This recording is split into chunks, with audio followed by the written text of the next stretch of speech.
एक लंबे समय पहले एक गांव में चंद्रैया और शकुंतला नामक पति पत्नी रहते थे। वो दोनों लालची स्वभाव के थे। चंद्रैया बहुत सारे भैंसों को पालते उनका दूध उस गांव वासियों को बेचता था। उस सारे गांव में सिर्फ चंद्रैया दूध बेचता था और वो दूध में बहुत सारा पानी मिलाकर बेचता था।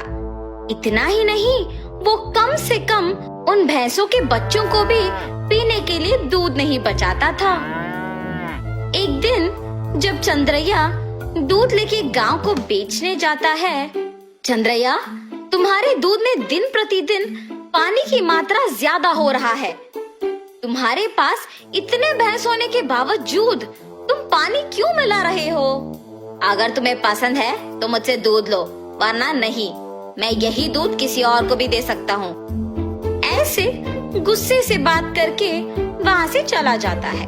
उस सारे गांव में सिर्फ चंद्रैया ही दूध बेचने के कारण वो जैसे भी दूध दे, सभी चुपचाप उसी से लेते थे।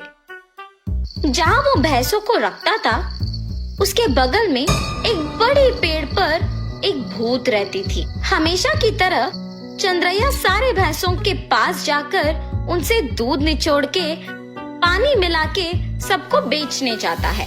हर रोज ये लालच के कारण इतना दूध निचोड़ता है कि हमारे खुद के बच्चों को पिलाने के लिए कुछ नहीं है।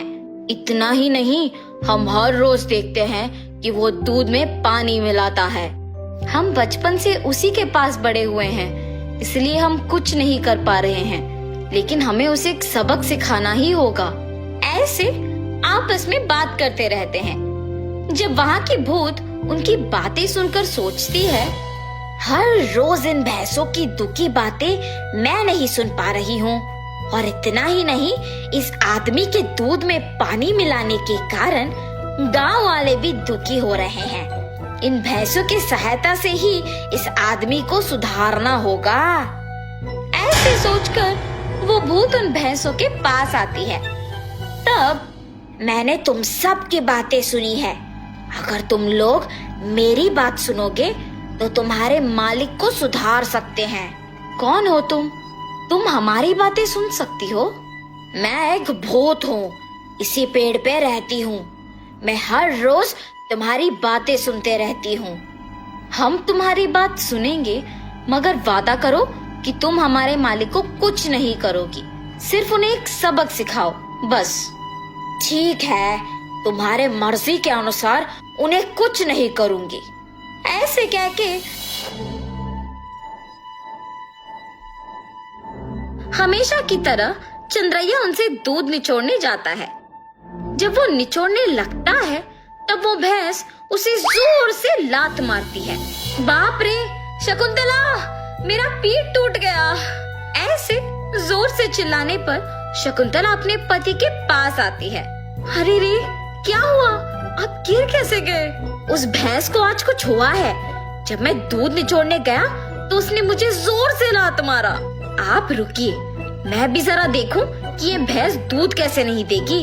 ऐसे कह के शकुंतला उस भैंस से दूध निचोड़ने की कोशिश करती है, और उस भैंस ने शकुंतला को भी उसके पति के ही तरह जोर से लात मारती है। तुरंत उनके बच्चे ही सारे दूध पी जाना देख पति पत्नी कुछ नहीं कर पाते हैं, सिवाय उनको देखना। अरे रे, सारा दूध सिर्फ ये बच्चे पी रहे हैं, कुछ तो कीजिए। आज के लिए हम कुछ नहीं कर सकते हैं, शाम को वापस आएंगे दूध निचोड़ने। ये फैसला करके वहाँ से चले जाते हैं। शाम को जब दोनों वापस दूध निचोड़ने जाते हैं, तो सुबह की ही तरह वो भैंस उन दोनों को लात मारती है। ये देख पति पत्नी दोनों डर के मारे घर चले जाते हैं। ऐसे कुछ दिनों तक भैंस उन्हें दूध निचोड़ने नहीं देती है और सारा दूध सिर्फ अपने बच्चों को पिलाती है। सुनिए, कम से कम हमारे उपयोग के लिए तो दूध निचोड़ के आइए ना। बाप रे, हम अगर इस गांव में भी दूध नहीं दे पा रहे हैं तो भी ठीक है, मैं तो उस भैंसों के पास नहीं जाऊंगा। वहाँ के भैंसों में से एक को कुछ तो हुआ है, इसीलिए हमें दूध निचोड़ने नहीं दे रही है और सिर्फ उसके बच्चों को दूध पिला रही है। उतना चाहिए तो तुम खुद निचोड़ने जाओ। बाप रे, मैं अकेले? नहीं नहीं, हम दोनों मिलके दूध निचोड़ने की कोशिश करते हैं। चलिए ठीक है, कल सुबह जाएंगे। ठीक है जी।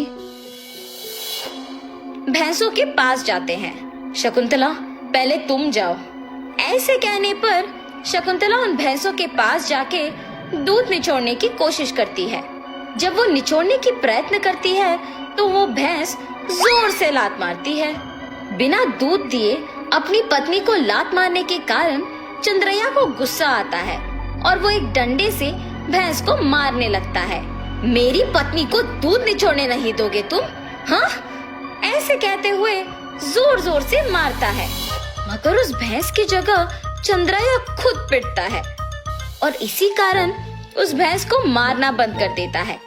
लेकिन उसके बाद भी उसको और उसकी बीवी को डंडे से मार पड़ते ही रहते हैं। हम आइंदा कभी भी दूध निचोड़ने नहीं आएंगे, हमें मत मारो।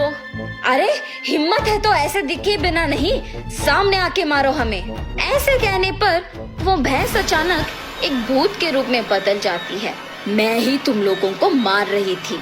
सिर्फ कुछ दिन दूध ना ले पाने के कारण और घर पे दूध ना होने के कारण गुस्सा होके तुम इस भैंस को मारने चले आए, तो फिर कुछ सालों से जो तुम सारे दूध को उनके बच्चों के लिए बचाए बिना ही ले जाके बेचने पर इन भैंसों को कितना बुरा लग रहा होगा। हाँ, आज से अगर कभी भी तुमने दूध में पानी मिलाया या फिर भैंसों के बच्चों के लिए दूध न बचाया तो मैं तुम्हें नहीं छोड़ूंगी। मैं यही रह के तुम पे नजर रखूंगी। हाँ, हमें माफ कर दो, आज से हम ये कभी नहीं दोहराएंगे। ऐसे कहने पर वो भूत वहाँ से गायब हो जाती है। तब से उस भूत के डर से चंद्रैया और शकुंतला भैंसों के बच्चों के लिए कुछ दूध को बचा के बाकी को निचोड़ के उसमें पानी मिलाना बंद करके बेचते हैं। भैंस भी उनके मालिक के सुधारने के पीछे उस भूत के ही हाथ रहने का सच जान के बहुत खुश होते हैं।